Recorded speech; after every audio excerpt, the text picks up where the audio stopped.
This is Self-Made, a Saya podcast. Welcome to Self-Made, a podcast by Saya, a growth agency connecting creators with brands and entrepreneurs. Yeah, all right. Go, Michelle. Today, we have with us Kennie Ting. Kennie is a sociologist and cultural heritage professional, fascinated by the history and heritage of colonial port cities in Asia, especially of Singapore, where he was born. Previous books explore his interests: the Heritage Book in the Singapore Chronicles series, The Romance of the Grand Tour, 100 Years of Travel in Southeast Asia, and Singapore 1819, A Living Legacy. Kennie was also the director of Singapore's Asian Civilisations Museum and Peranakan Museum, two national museums that explore interactions between civilizations and peoples in Asia. The Great Port Cities of Asia in History came out March 2024 and is available in bookstores everywhere. Yes, welcome, Kenny. Thanks for joining us. So I have a first question which has been on my mind since I discovered this fact about you. Should we call you Sir Kenny? Oh my gosh, Sir Kennie Ting, please bestow us with your... that is a very good starting question. No, but yeah, it's such a privilege to have gotten the Chevalier de l'Ordre des Arts et des Lettres. This was in 2020 actually, so I got that in the midst of the COVID pandemic. Jokingly, I've always thought that that everyone needs a kind of chevalier or Prince Charming. I never thought that I would be one myself. So, but it really doesn't make there's no. I don't feel any different per se. Doesn't add any kind of I'm just still Kenny. And I don't go around calling myself Chevalier, this and that, because that would be so strange. But yeah, thanks for reminding me about it. How did you get that? We worked very closely while I was at the museum with the French embassy, and we had a huge encore exhibition that was a collaboration with the Musée Guimet in Paris, and then we had an ongoing collaboration also with the embassy and museums in Paris on the theme of fashion. That's something that was a perennial interest for me at the museum. And then I was writing these books as well on port cities, on Singapore heritage. And so I guess the embassy felt like they wished to give me that honor. My friends, Pooja Nancy, who was the former Singapore Writers' Festival creative director, as well as Ivan Heng, were given the Chevalier as well by the French embassy. So you're in very good company. Yes. Yay! I mean, I want to talk a bit about personas, and your identity. You're award recipient, you've done all of these things. So for me, being a nerd is a bit of a guilty pleasure. Sometimes I disguise it very well. When people find out that I'm a nerd, they're like, oh, this is such a nice surprise, or they're a bit, taken aback. For you though, your vocation so far has been your whole identity. We were just talking about it outside. You are the culture and the history person, right? And you're a very well decorated one at that. So, but stepping aside from what you've done, who is there now when we peel back all the layers? I want to know, who is Kennie Ting? Yeah. I mean, I'm also a nerd. I don't have a problem with that. But then, I've got a very different sort of impression of what a nerd looks like. And that, to me, is Indiana Jones. So I see myself... Chevalier, indeed. No, I see myself as that, seriously. At the end of the day, I've always been someone who is interested in wandering, and interested in finding out about culture and history, not just through books, which is very important, but actually through like diving deep and actually seeing it, right? So on the one hand, there's a part of me that's, that has to be a lot more sort of serious and suited up and everything, because that's what you do when you are at the museum or you're writing. But there's another part of me that longs to be free. That's just rough and ready. I will walk around cities for hours and hours with my camera until I get sick and it's like heat stroke or whatever, but I absolutely enjoy it. And then I always go back to sort of have a drink or have a bath in this grand hotel. Yeah. So I love grand hotels. So that's my persona. Basically, that's what I feel is like a latter day sort of nerd, drawing upon some of these kinds of images of nerdness from the 1920s and 30s. Yeah. I love that. It's super romantic. And I mean, what was the impetus? What was the spark that led you to follow this? The funny thing is that I believe that you're destined for something. So I asked my dad this once, everyone, our Chinese names, they mean something. Because you have to go to like a geomancer to get the astrological signs based on when you were born and the stars. They give you a name. Yep. And the name, there's an obvious name, but there's also a meaning behind it. So my dad told me that my name means that I will always be traveling far. Oh, nice. And since I was a child, I've always wanted to travel. I wanted to sort of like learn for myself how things are like. In Singapore, we're very sheltered. I don't know about you. We were just talking about because you don't learn very much about Southeast Asia, for example. Yeah. Right? You go through school and you don't know anything much about like our neighboring countries. So I thought I would just go and try to figure that out myself.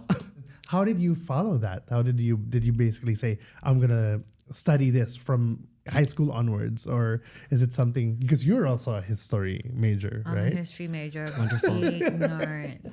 Yeah. So yeah, I've never been in the space of history, ironically. My background is in literature. I'm actually a literature boy. I love books and reading, and I did economics in university. Actually, the impetus for me trying to understand this region better was when I went away. I've been away to study. I did my bachelor's and master's degree abroad. And each time I went abroad, I felt so keenly that I really didn't know anything about myself. I don't know anything about being here in Southeast Asia. So the last time I went away was in 2010. I went to live for a little bit. I was studying in London, and I lived for a little bit in New York. And I picked up photography there. And when I came home, this was in 2012, I promised myself that I would go and, try to find ways to understand our region. A very good friend of mine was getting married in Penang in May 2012. So she very kindly invited me to her wedding. I showed up, but then I didn't go to the wedding. I was so rude. Instead, I went to sort of shoot the architecture and the streetscapes of Georgetown. Yeah. And then I never stopped. So every month, I was already I already started work. Every month, I would just make sure to go away to one city in Southeast Asia for a weekend to shoot the city and to understand it. And then when I finished Southeast Asia, like 12 cities, I went on to China and Japan. And then when I finished that, I went on to India. And then when I finished that, I thought I would go to the Middle East, but then I got this job at the museum, which made it impossible to travel for this anymore. But that's how it was. I just kept going. I just wanted to obsessively go and see and photograph and document. And some of it came out in the books that I wrote. Some of the, all the images and such have not. Would you say you have that instinct for curating knowledge or discovering knowledge, or is it something that you just naturally hone as, the more you explore, the more you wanted to know? I think, I have I can't shut my mind down, right? So I have problems like I don't sleep very well at night because I'm always thinking and trying to figure out what I want to know next and what book I want to read next and where I want to go next. So it's I would say the easiest thing is that every time I go to one place, there's something else that then makes me think, oh, there's a link somewhere else. Yeah. And then I want to go and figure out how that link works. Oftentimes, I have a penchant for the epic. It's terrible. So the trips that I go to, like these kind of grand tour trips, I call them, I plan them in advance. So like I knew, I did a sort of for 3 years I knew I was going to go to India, and I was going to go to like 15 places, and I had already sort of tried to draw the links between them. So I just kept on my itinerary. And I always have these kind of grand itineraries to follow. Wow. Do you have any favorite cities out of the 12 you went to in Southeast Asia and then later on? The 12, I want to say Manila, but not just because. Yes! High five! Okay. You should go. No. I really liked Manila. You know, I think that no, I mean, at least in the contemporary day, what I felt about it was that the culture was very warm. And historically, Manila is so important. The last exhibition at the museum that I knew it would be my last was on the Manila galleons. And to me, that part of history, world history, Southeast Asian history, the Philippine history, is just fascinating. The idea that for 200 years, there are these treasure ships that took the treasures of Asia from Manila to like the rest of the world, right? And to me, I always wanted to go to Manila to hunt down the traces of this glorious past. And I think there's so much of it still there in the museums, in the intramuros and in the heritage buildings. So I find it fascinating, yeah. Aww. And I mean, like, the thing that I'm getting from you is that you're really a choose your own adventure kind of person. I'm not getting the, someone draws out the plot line for you, like you design your own plot line. And is that something that you were actively thinking about when you were designing your own career path? You were both director, at Peranakan Museum and the ACM, but also group director of National Heritage Board. What was the plan? Like, what was your thought process there? So the funny thing about wandering is that you fumble into things and you stumble on things. I would say that I never at any point thought that I would end up being the director of a museum, let alone the Asian Civilisations Museum. I always saw myself as a writer. I thought at one point I would sort of venture into more like the performing arts, theater sort of thing. If you look at my time at the museum was very known for these theatrical sets and design and lighting. It was really by accident, I would have to say. Tell you a secret, right? So when I came back from New York, I went to see a couple of people, one of which was Mr. Michael Koh, who was the National Heritage Board CEO at the time. And the other person I was meant to see was Mr. Benson Phua, who was the CEO of the Esplanade at the time. And I was due to actually meet with Benson before I met with Michael. Unfortunately, the day I was due to meet with him, he was diagnosed. You may know he was ill at some point. He was diagnosed and he couldn't meet me. So I ended up meeting with Mr. Michael Koh, who was the CEO of the NHB. And that is how I got into the NHB. I could have been in the Esplanade or the Arts Council instead. Yeah. So that's one of those kind of like things that you just fumble into, and that's life, right? The other thing, the ACM, I mean, I really had no idea. So at the time where I met my predecessor, I was already working on the first two books. So the Colonial Port Cities one with the Grand Hotels and all that, and also the Heritage book. And I didn't realize this, but 2 years before I took over, he had invited me along on these trips to sort of acquire artworks. And what he was doing was testing my eye. Picking pieces, like to see if I had a sense for beautiful things, because that's what we were. And so when out of the blue, he said that he was leaving and that he wanted to me to take over. He did this twice actually. A year before, he'd already said that, and I was like, "Oh, please don't be ridiculous, Alan." No, I'm not gonna, But when he did say it again, a month before he actually left, I was really shocked, because at no point did I think that I would be part of this museum. And I mean, I'll be very frank, it might sound very politically incorrect, but the ACM wasn't very sexy at the time. I always thought that I was more for maybe something like contemporary art or whatever, But I took it and I ran with it. And I think sometimes when you go along with paths that you just don't expect and you don't have that kind of baggage, then wonderful things could happen, things that just you don't expect to happen to yourself and to the institution. Yeah. Wow, amazing. Well, so tell us a bit about this book. This book, it's kind of like the culmination of the last 12 years for me, because I started on this journey of traveling through port cities in 2012.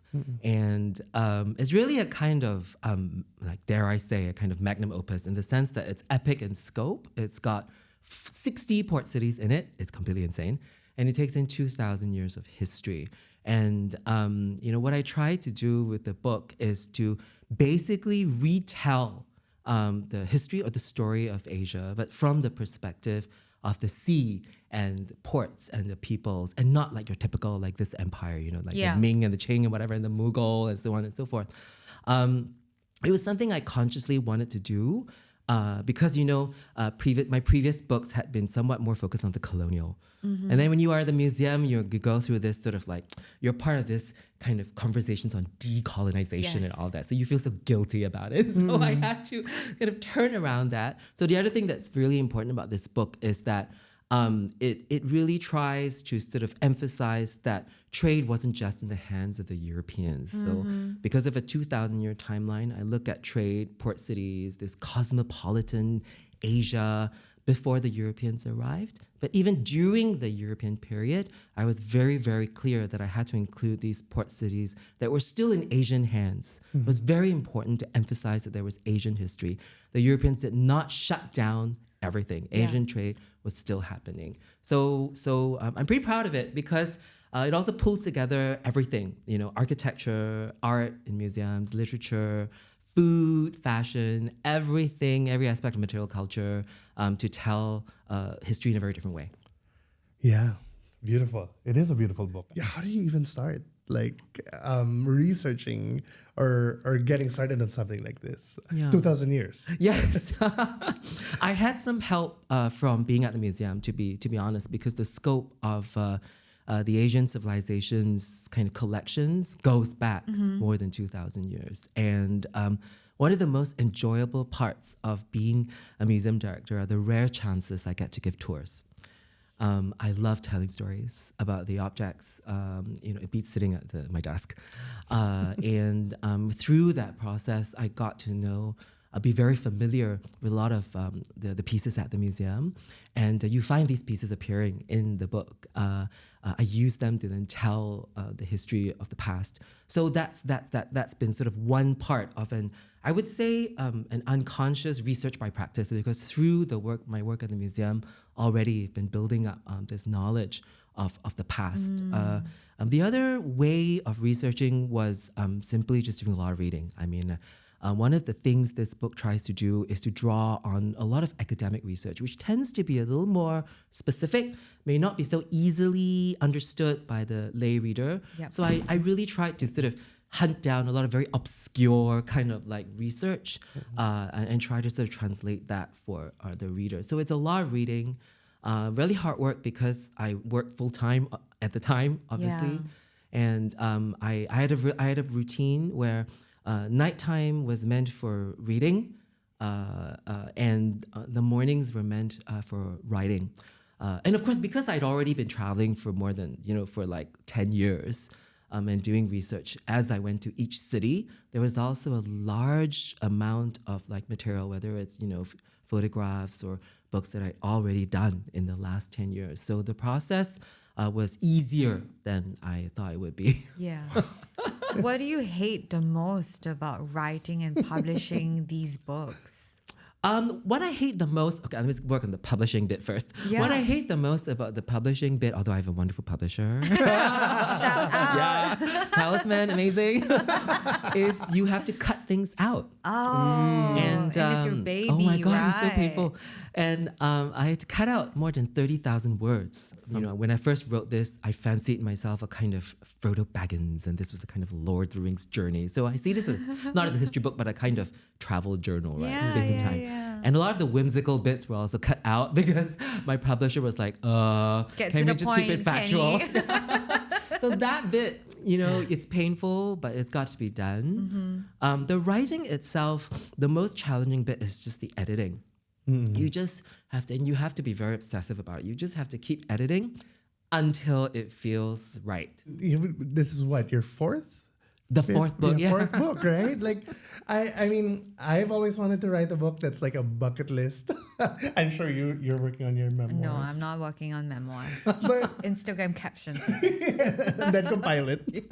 But how do you, like, do you have a process basically where it's like getting ready to write? You mentioned that okay, like you do a lot of the readings later at night, etc., etc. But is there a ritual, or are there even like superstitions you practice while writing a book? I don't really have a ritual per se, but I mentioned that actually I have to steal time. Basically, that's what it was, because I was working all the time. I had to steal time, and the best time to steal was in the morning. So I wake up every morning at 7, and thankfully the museum doesn't start early, but we end late, right? So we start at 10 typically. So I would write already, and then get into work. But one of the things I thought was was very important for me, was that it is important to get words onto the page, even though they're crap or rubbish words, So just get them on the page, because as long as they're on the page, actually when you come back and edit them, it is easier. So I tend to believe that whatever it is, I just need to like get it all out first, and then go back again and edit it further. Yeah. I mean, in a way, how I think about what you do, like writing, publishing, these are all creative acts, right? And when you create a creative act, you have to think about the person reading it, the person like receiving it. So, I mean, what is a good positive way that you think about audience reception? Obviously your publisher is going to be like, Kenny, we need to hit X amount of sales. But, for you deep down as a creator, what is your expectations, or do you have any expectations on these creative acts? Actually, again, I was trained very well at the museum because the exhibitions need to do well. And so at multiple levels, whether it's like, the nature of the exhibitions, the title of the exhibitions, the captions of the exhibitions, and whenever I take guests on tour, I was trained to sort of watch how people respond, to work with the energies of the crowd. So from that, I think, I made a conscious choice to tell the history through telling stories. So one of the tactics I used in this book is that every chapter begins in a different way. So one chapter, I could begin with a dish. So the Macau chapter begins with African chicken. And then I talk about the dish, and through the dish, I go into the story of the city. Another chapter, it could be a piece in the museum.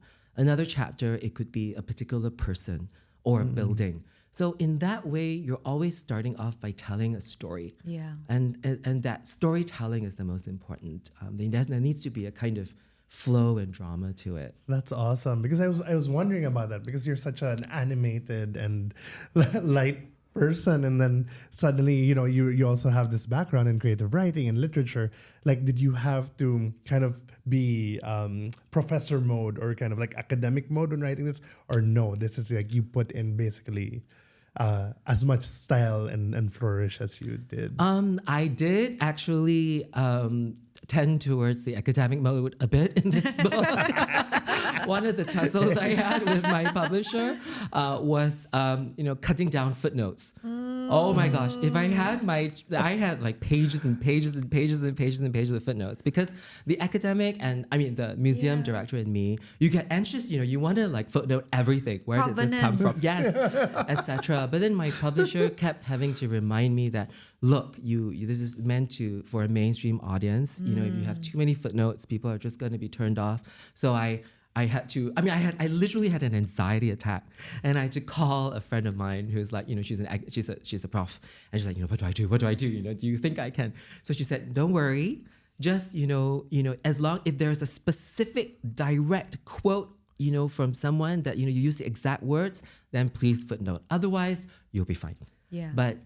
So that was a huge, I really had to let go. But otherwise, when it came to the style and the tone of it, that was less of an issue. I was always trying to make sure that it was kind of more of a mainstream voice rather than a very sort of academic voice. Yeah. Yeah. I really like that you mentioned audience, because Quark and I, we loved listening to you speak on the panel about finding your audience. This was back in June where we first met you. And look, what you do is so niche, right? How do you find your own audience, Kenny's own audience, and how do you find your own niche? One thing that I've sort of figured out along the way is that you can't really underestimate your audience, however young they may be. I think that that openness to just take in whatever is a way to understand audiences better. And I feel that stems also from the fact that I just wander cities. Yeah. And I just take in whatever comes. And I adapt and I respond accordingly. I don't know how well these books have been. My publisher says we had an initial run of 2,000 in March. There's only 300 left, he said. So it must be doing okay. That was doing great. And there must be some audience. I hope that the audience that I'm reaching out to are folks that feel that they just want another alternative, view on who as Asians, who they are living here, and another alternative view of the world and them in it. That's what I hope. Yeah, I mean, running a museum, now that you're talking about it and all the challenges and everything, what were the biggest challenges of being director of ACM in Peranakan? And also, I guess the follow-up question would be, what was the most rewarding for you, experience-wise? I think the biggest challenge is really having to steel yourself, because on the one hand, you have to bring change. And in places like museums, people don't like it. And the biggest challenge was constantly, I feel, having to deal with, communities that were, very attached to the museum, of my the previous iterations of the museum, who can be very vocal and can also be sometimes very toxic. But because in some ways you're a public persona, you kind of just have to steel yourself, and I mean, I always had to be polite and kind, whoever I'm dealing with. And sometimes you feel you doubt yourself, because you are trying to bring about change, and not just because you want to, but because you need to. We needed more money, we needed new audiences, we needed new patrons, and so you needed to shift. But the kind of vitriol I had was actually in the initial years up until today, people who really object, it can be quite demoralizing. But so you really just have to hold fast to your vision. Yeah. So the flip side of that is, one of the things that I found very rewarding is just how subversive I was. So the thing that was rewarding was being himself. No, so you think about it. The ACM went from ancient antiquities museum within when did I take over? 2016. Within 5 years to couture and fashion. We had Guopei.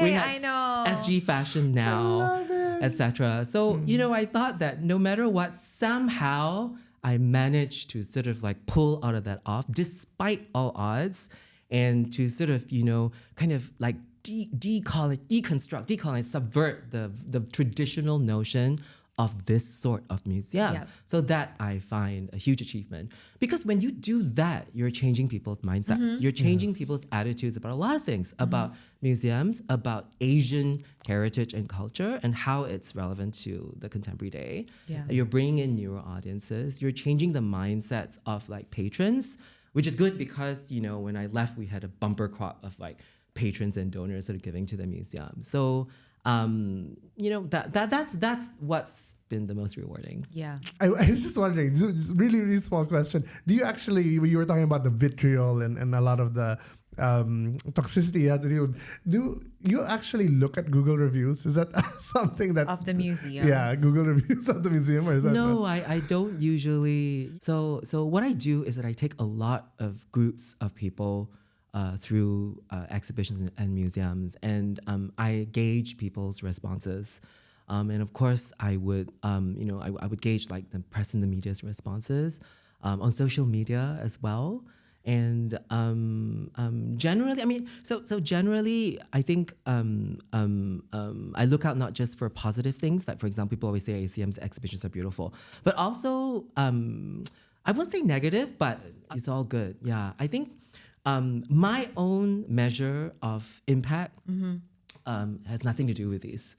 I've always felt that it was very important that for us at the museum, we try to impact real people working with the community. So to me, what's been most important is that, since I've come, I've made it, I've gone already, but since I came to the museum and I had a chance to decide on exhibitions, I've always made sure that every exhibition, we worked with somebody. So or a particular community. So whether it's like the designers, and we don't just work with the top end designers, I work very hard to try to spotlight the local design scene. I worked with the Singapore Fashion Council, with LaSalle, to make sure that, students were curating the show, making sure that people were like benefiting, right? And we worked also with communities of faith. One of my favorite exhibitions that we did was a show called Body and Spirit in 2022, where we really made an effort to sort of bring together these various communities, not to talk about faith per se, but the culture of craft, the culture of creating beauty, to venerate, to demand, these sorts of things. So I think that to me is the most impactful, when I feel that the show has actually benefited some people. Even if it's just like one student. Yeah. I remember the first time we did Singapore Fashion Now, the students, curators, were 4 of them, brilliant young women who came and curated the exhibition. They all got jobs like before they even graduated. One of them went on to work for Dior, I think. Wow. So these sorts of like stories, I think those are what's most important to me. Yeah. Rather than like the footfall or whatever. I mean, I love that you have such a personal idea of what success looks like. It's your personal barometer, right? And obviously when you're working in a team and you're leading a whole group of, the entire museum, you kind of want people to see life and success in the same way. Has there ever been any point in, whether it's your work at the museum or just in life, where you were made to feel like you were too much, that your ask of success is too much or too futuristic? Yes is the short answer.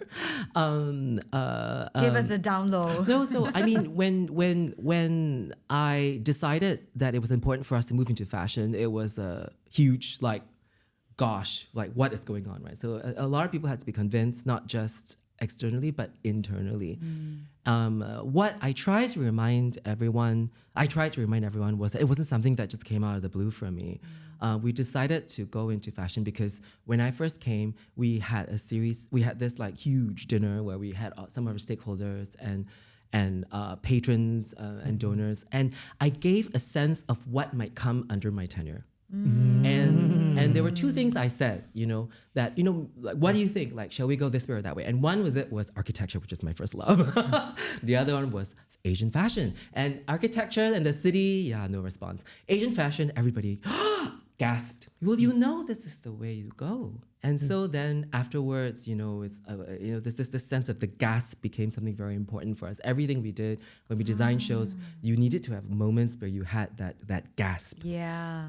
So up until the end, it's still been very challenging, to persuade parts of the old guard, and there's old guard in and outside the museum, as to why you wanted. Before I left, we moved into design.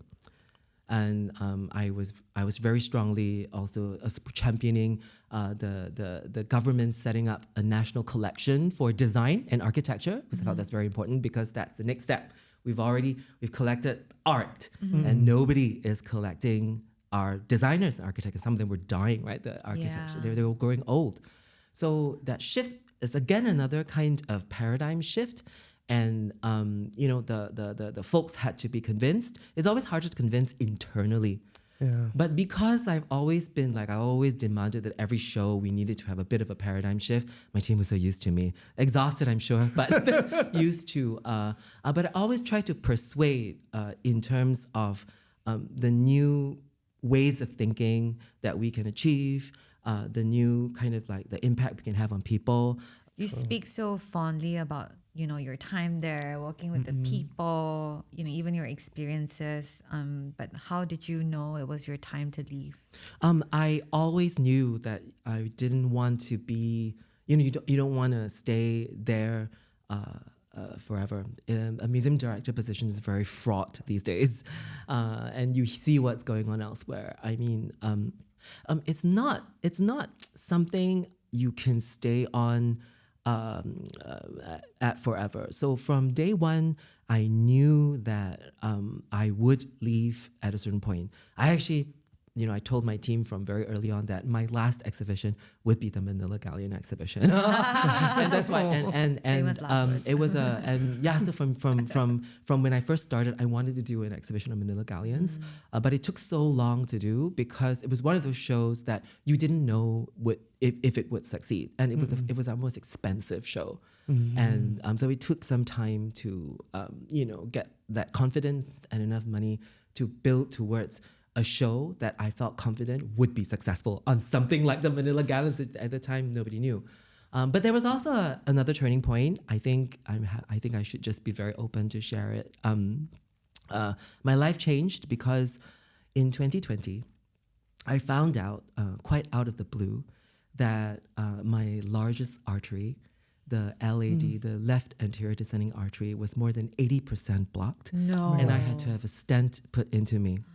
So I was 42 years at the time. I'd done that. I went, my dad had a heart attack and had like multiple bypass surgery. And I told myself I needed to go and get a health check and do it properly. So do your health check properly. Oh my gosh, okay, yeah. Everything. I went to do everything, the ECG, whatever, etc. And then I was told that I had irregular heartbeat, etc.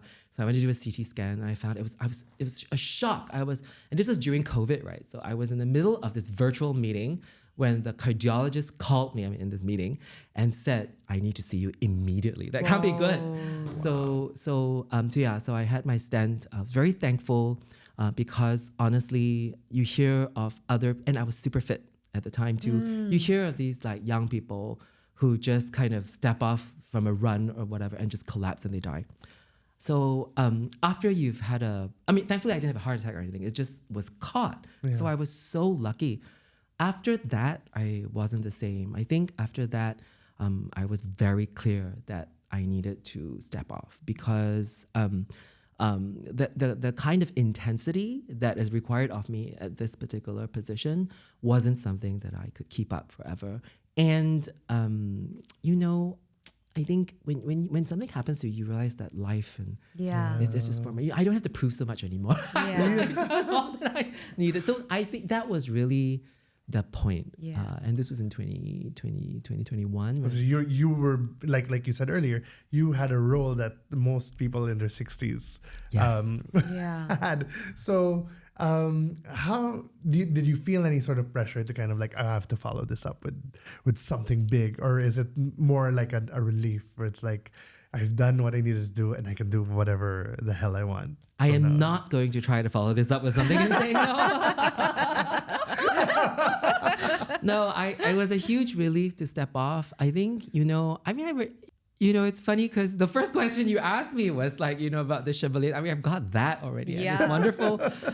So, I don't feel like there's a need to do these sorts of like bombastic things anymore. I think that when I was younger, and also because I took on this role when I was so young, I was 38, and you really feel like, you're full of self-doubt. And everyone's kind of like, talking about you. Who's this person? He's gonna, everyone's rooting for you to fail. And you really felt like you had to prove it. And I did. So I don't feel like I need to do anything of that sort again. Yeah. I'd rather do smaller. What have you discovered about yourself now that, you've had time away from really like high, like foot on the pedal, like type of job?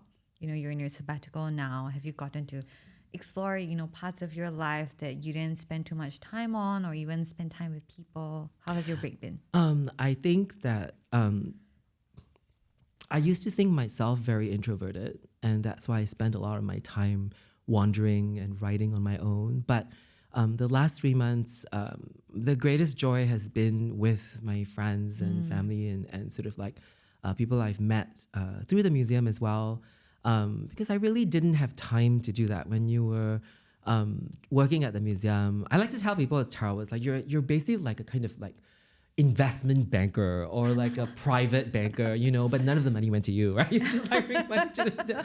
And you had no real life. And then the folks that you spend so much of your time with, like these collectors and donors, well, wonderful, don't get me wrong, but they're not your friends.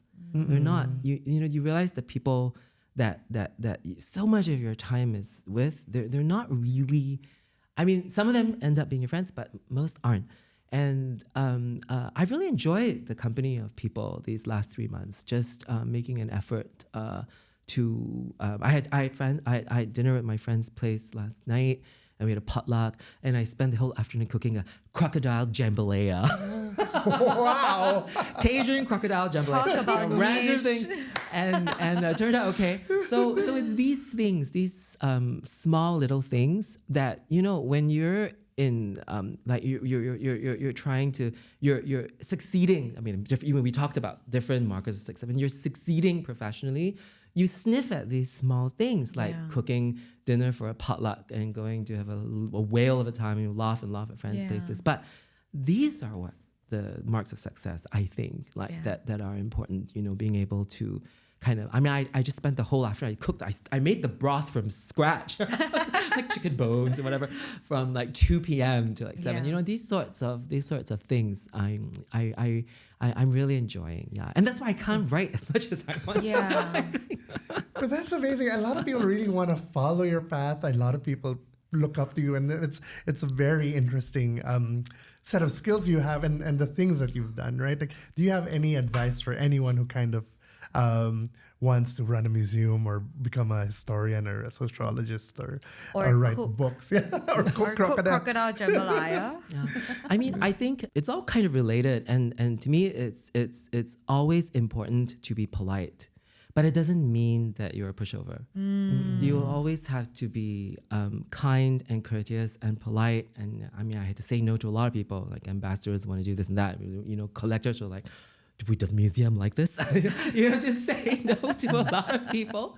But you're always polite. And then, you know, there has to be, like, you have to have something that is driving you, and what was, you know, there has to be something that is slightly subversive that you're aiming for, because that keeps you going, right? You know, you're like, you have to deal with all this, like, you know, saying no to people all the time, being polite, but what keeps you going is this diabolical plan that you're trying to make sure actually happens. So that's my advice: have a diabolical plan, but always be polite. I love that. No, that's Taking so note of good. that. Yeah. Like, be diabolical, but you know, be good at it, and like be nice about it. Polite, it doesn't mean polite, nice. sorry, You we just have have to to be be nice. nice. Polite. Always courteous and polite. Yeah. That's gonna be like the headline. Be polite yeah, but that. diabolical. Yeah. Do you have any? Yeah, I want to get some hot takes from you. So, you know, you're a history culture guy.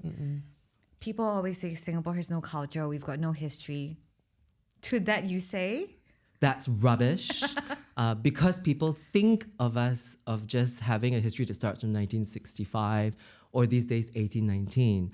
But as my new book shows, you know, I try to explore the idea of Singapore being a port city. And if we think of ourselves as being an Asian port city, you know, our heritage goes back like millennia, and because we are precisely that kind of like thing, right? Cosmopolitan, multicultural, East-West, etc., etc., etc.